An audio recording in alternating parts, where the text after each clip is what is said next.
नमस्कार मित्रमैत्रिणींनो, तुमचं स्वागत आहे आपल्या नवीन एका कथेमध्ये. हा सहजीवन कथेचा अंतिम भाग आहे. या कथेचे भाग आवडत असतील तर चॅनलला जरूर सबस्क्राईब करा. चला सुरू करू आजच्या कथेला. शलाकाने संकेत आणि पूजाचं बोलणं तिला सांगितले. ठीक आहे आई, मी येईल तुला भेटायला, इतकं बोलून सानूने फोन ठेवला. 2 दिवसांनी सानू आईकडे आली.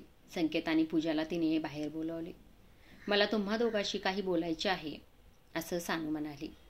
काय काम आहे? सानू माझ्याकडे संकेतने विचारले. नाही, थांब जरा थोड्या वेळ, समजेल तुला, असे बोलून सानू बसली.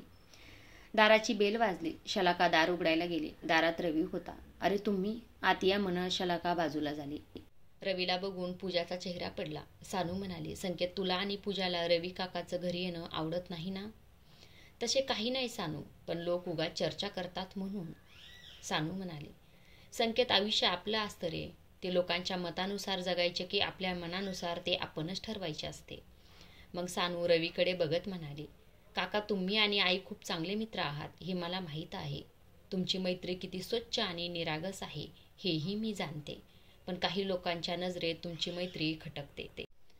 मग सानू, असे असेल तर मी तुमच्या घरी येणं बंद करेल. उगाच माझ्यामुळे शलाका वहिनीला त्रास नको, असा रवी म्हणाला. नाही काका, त्रास काही नाही. पण मला सांगा, आई आणि तुम्ही चांगले मित्र आहात ना? तर या मैत्रीला नात्याचे लेबल लावले तर ते जास्त चांगले होईल असे मला वाटते, अशी सानू म्हणाली. म्हणजे काय सानू, मी नाही समजलो, रवी म्हणाला. काका, माझी अशी इच्छा आहे की आई आणि तुम्ही लग्न करावे आणि एकत्र आयुष्य घालवावे. आईला बाबांनी किती त्रास दिला हे मला चांगले माहीत आहे. पण तुम्ही वेळोवेळी आईच्या पाठीशी एक मित्र म्हणून कायम उभे राहिलात. आता तुम्ही दोघेही एकटे आहात, तर मग दोघे एकत्र आलात तर आईला आता तरी सुख मिळेल. तुम्ही दोघांनी माझ्या बोलण्याचा विचार करावा असे मला वाटते. तुम्ही दोघेही एकाकी आहात, समदुःखी आहात. तुम्ही लग्न केले तर लोकांनाही बोलायला तोंड नसेल. संकेत, तुला काय वाटते? सानूने विचारले. आईची इच्छा असेल तर माझी काही हरकत नाही.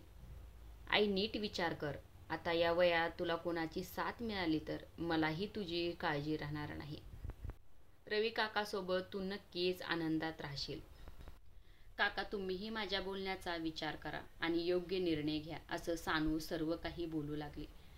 रवी म्हणाला, सानू, मी विचार करेल आणि तुला सांगेल. आता पूजालाही बोलायला जागाच राहिली नव्हती. शलाका आणि रवी भेटले. पूर्णपणे विचार करून मग त्यांनी लग्न करण्याचा निर्णय घेतला. सानू खूप खुश झाली. आईने दुःख सोसले आहे, निदान आता तरी ती आनंदात राहील. रवीनेही आपल्या मुलीला आपले मत सांगितले. तीही आनंदाने या लग्नाला तयार झाली. शलाकाला ती लहान असल्यापासून ओळखत होती. मग एक दिवस ठरवून शलाका आणि रवीने रजिस्टर मॅरेज केले. रवी आणि शलाका आनंदी होते. शलाका अधूनमधून संकेतकडे यायची, तर रवीच्या मुलीला हक्काची आई आणि माहेर मिळाले होते. शलाकाच्या आयुष्याचे दुःखचक्र संपून आता सुखाची सुरुवात झाली होती.